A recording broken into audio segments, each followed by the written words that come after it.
Session হওয়া দরকার ছিল, যেখানে ট্রেন আপ করা হবে কিভাবে বিশ্ববিদ্যালয়ে তারা যাবে, তাদের স্বপ্নকে পরিস্ফুটন ঘটানো হবে। যদিও সময়ের স্বল্পতা, তবু আমি এই স্বল্প সময়ে তোমাদের উদ্দেশ্যে কিছু বলবো। প্রথমত হচ্ছে তোমাকে পড়তেই হবে। কেন পড়বা? সেটা হচ্ছে তুমি নিজেকে জিজ্ঞেস করো। Always learn to ask yourself. সবসময় তুমি তোমাকে জিজ্ঞেস করবে আমাকে কেন পড়তে হবে। তোমার পেছনে সরকার হাজার কোটি টাকা ইনভেস্ট করছে। আমরা যারা ঢাকা বিশ্ববিদ্যালয়ে পড়ি তাদের পেছনে প্রতি বছর সরকার 1,42,000 টাকা ইনভেস্ট করছে। কি চায় সরকার আমাদের কাছে?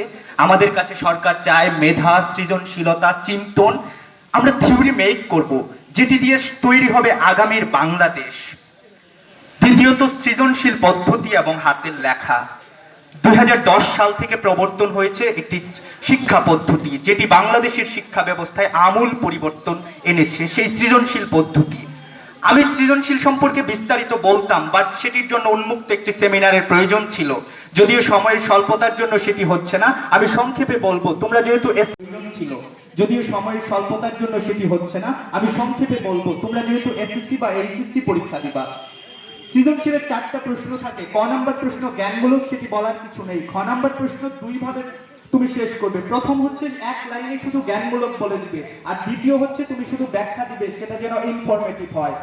3 নাম্বার হচ্ছে গ নাম্বার যে প্রশ্নটা থাকে।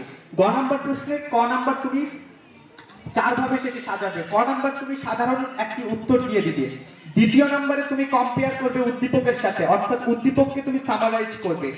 তৃতীয় হচ্ছে একটি স্টোরি থাকে, যে স্টোরির সাথে তোমাকে কম্পেয়ার করতে হয়, তুমি সেটি করবে।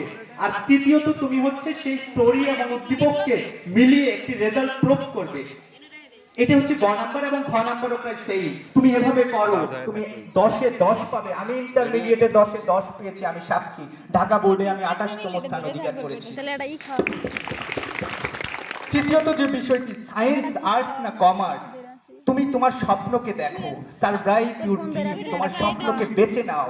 Don't sell your dreams and dream. অর্থাৎ তুমি কখনোই তোমার লাল টুকটুকে স্বপ্নটাকে বেচো না। অনেকেই অনেক কথা বলবে, তুমি নিজেকে প্রশ্ন করো। আমি প্রথমেই বলেছি নিজেকে প্রশ্ন করতে হবে, তোমার ক্যাপাবিলিটি কোথায় আছে। Basis your capability. তুমি তোমার ক্যাপাবিলিটি অনুসারে আগাও, সফলতা আসবেই। তুমি নিজেকে প্রশ্ন করো তুমি কোথায় উপযুক্ত। আজকে সায়েন্স নিলেই যে তুমি ভালো কিছু করবে এরকম কিছু নয়। তুমি দেখো, সায়েন্স নিয়ে তুমি যদি ডাক্তার হতে চাও, ডাক্তার হও, সমস্যা নেই। যদি তুমি হচ্ছে সায়েন্স নিয়ে ইঞ্জিনিয়ার হতে চাও, সমস্যা নেই। তুমি ভাবছো আর্টস খুব হেয়, না, তুমি আর্টস দিয়ে ব্যুরোক্রেট হতে পারবে। তুমি থিওরি মেক করবে, পুরো ডাক্তার এবং ইঞ্জিনিয়ারকে তুমি কন্ট্রোল করবে, পুরো বিশ্বকে লিড দিবে। এটি হচ্ছে আর্টস। তুমি কমার্স দিবে, তুমি হও। অর্থাৎ আমি বলছি যে কারো দ্বারা প্রভাবিত না হয়ে তুমি তোমার স্বপ্নকে বাস্তবে রূপ দাও, এটাই। তৃতীয়ত হচ্ছে এইচএসসি প্রিপারেশন। এইচএসসি প্রিপারেশনটা হচ্ছে সব থেকে গুরুত্বপূর্ণ। এসএসসিতে 30 মার্কস এবং এইচএসসি 50 মার্কস, এই দুইটা হচ্ছে ঢাকা ইউনিভার্সিটিতে টোটাল 80 মার্কস লাগে। আর তুমি যদি এই 80 মার্ক অর্জন করতে পারো, তাহলে তুমি ঢাকা বিশ্ববিদ্যালয়ে এক পা অলরেডি দিয়ে দিবে। তাহলে তুমি বুঝে নাও এসএসসি এবং এইচএসসি এই সময়টা তোমার লাইফে কতটা গুরুত্বপূর্ণ। তাই তোমাকে সেভাবেই আগাতে হবে। আর আমি বলবো এটার জন্য কি করবা। আনিসুল হক স্যার সৈয়দ শামসুল হক স্যারের কাছে গিয়েছিলেন যে আমাকে কিছু উপদেশ দিন, আমি কিভাবে আগাবো। সৈয়দ শামসুল হক স্যার বলেছিলেন যে রিড রিড অ্যান্ড রিড। তুমি পড়ো পড়ো এবং পড়ো। কিসের জন্য পড়বে? For learning. তোমাকে শেখার জন্য পড়তে হবে। তো এটা তুমি করো। হ্যাঁ, বিভিন্ন ইনফরমেশন জানার জন্য তুমি পড়তে হবে। 3 নাম্বার সব থেকে বেশি গুরুত্বপূর্ণ, এটা বলেই আমি শেষ করব, সেটি হচ্ছে প্রচুর পড়তে হবে। আমি একটি এক্সাম্পল টেনে দিচ্ছি। আমাদের জাতির জনক বঙ্গবন্ধু শেখ মুজিবুর রহমান, তিনি দীর্ঘ 24 বছরের রাজনৈতিক জীবনে অনেক সংগ্রাম করেছেন। এখন 1952 সালে ভাষা আন্দোলন হয়েছে, তোমরা জানো, কিন্তু স্বাধীনতার ঘোষণা কি তিনি সেই 52 সালে দিয়েছেন? দেন নাই। এটির জন্য একটি পরিপক্ক সময়ের দরকার হয়েছে। আবার দেখো 7 মার্চ 1971 তিনি যে ভাষণটা দিলেন, সেখানে লাস্ট 2টা লাইন খুব মনোযোগ দিয়ে শুনবে। তিনি বলেছেন এবারের সংগ্রাম আমাদের মুক্তির সংগ্রাম। তারপরের লাইনে গিয়ে বলেছেন এবারের সংগ্রাম স্বাধীনতার সংগ্রাম। তিনি সেখানে আমাদের প্রত্যয়টি ব্যবহার করেননি, দ্যাট ইজ স্ট্র্যাটেজি।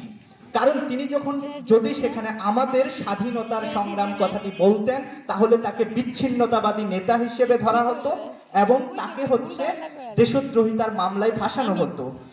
তো শেখ মুজিবুর রহমান সেখানে একটি স্ট্র্যাটেজি ইউজ করেছেন। তিনি জানেন স্বাধীনতার সংগ্রাম মানে আমাদের, কিন্তু তিনি আমাদের প্রত্যয়টি সেখানে ব্যবহার করেননি।